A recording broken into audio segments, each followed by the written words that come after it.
सज्जनों, इस पृथ्वी पर 70% के करीब 70 से 75% पानी है और बाकी भूभाग पर हम सभी आप सभी लोग रहते हैं। इस पृथ्वी पर कम से कम 7 अरब की जनसंख्या मनुष्यों की है।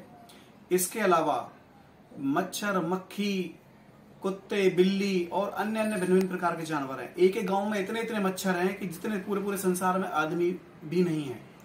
और इतनी मक्खियां, इतने सारे जीव जंतु, ये तो सिर्फ इस पृथ्वी पर है जिस पे हम रहते हैं। इसके अलावा जो जो जल जीव हैं वो 70% भाग में वो रहते हैं। तो इसके अलावा ये एकमात्र पृथ्वी है। इसके अलावा सूर्य, चंद्रमा और ऐसे अनंत लोक लोकांतर हैं, अनंत लोक लोकांतर, जिनकी यानी कि जिनकी गणना भी नहीं की जा सकती। उन सब की व्यवस्था करने वाला परमात्मा है। और उसने हम मनुष्यों के लिए कैसे कैसे भोज्य पदार्थ दिए हैं, हजारों प्रकार के फल सब्जियां दी हैं, ड्राई फ्रूट्स दिए हैं।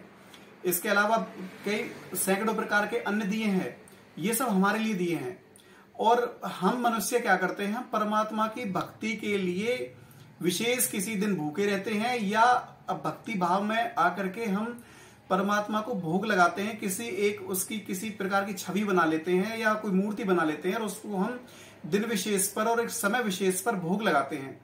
तो बंधुओं, मैं ये कहना चाहूंगा कि जब परमात्मा इतने सारे लोक लोकांतरों की जो व्यवस्था करता है, हम सब मनुष्यों की व्यवस्था करता है, तो ये उसको भोग लगाने के लिए तो ऐसा मानो जैसे कि एक छोटे से बल्ब से एक बहुत बड़े सूर्य को कि उससे तुलना की जा रही है। यानी कि हम एक किसी छोटी मूर्ति मात्र को अगर भोग लगा देते हैं तो परमात्मा का इसमें अपमान है।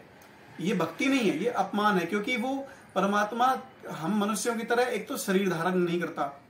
जब शरीर धारण नहीं करता तो मलमूत्र का त्याग भी नहीं कर सकता, ना नहाना उसमें है। जबकि जो रस हमें परमात्मा ने दिए हुए हैं वो रस पहले से परमात्मा में व्याप्त हैं। ये सभी रस उसके दिए हुए हैं, जो 7 रस, जैसे खट्टा, मीठा, चटपटा इत्यादि। तो इस प्रकार के रसों की परमात्मा को कोई आवश्यकता नहीं है। अगर हम परमात्मा को किसी प्रकार का भोग लगाना भी चाहें तो कैसे लगाएं? भोग लगाने का तो परमात्मा का कोई कैसा भी शास्त्रों में संदेश है ही नहीं। ज्यादा से ज्यादा हम क्या कर सकते हैं, बलि वैष्णदेव यज्ञ की हमारी परंपरा रही है। 5 यज्ञ जो हमें बताए हैं शास्त्रवत, उनमें बलि वैष्णदेव यज्ञ बताया है।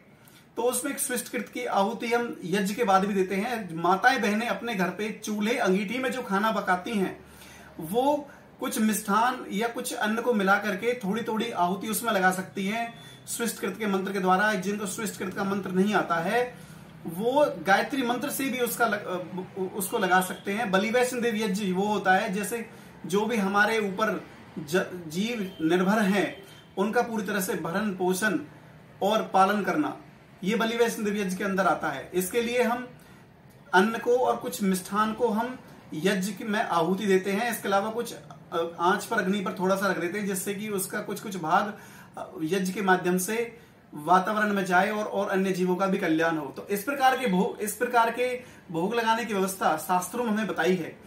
बाकी इतने अनंत परमात्मा को, जिसका कोई अंत ही नहीं है, उसका हम किसी प्रकार से भोग उसको लगा नहीं सकते।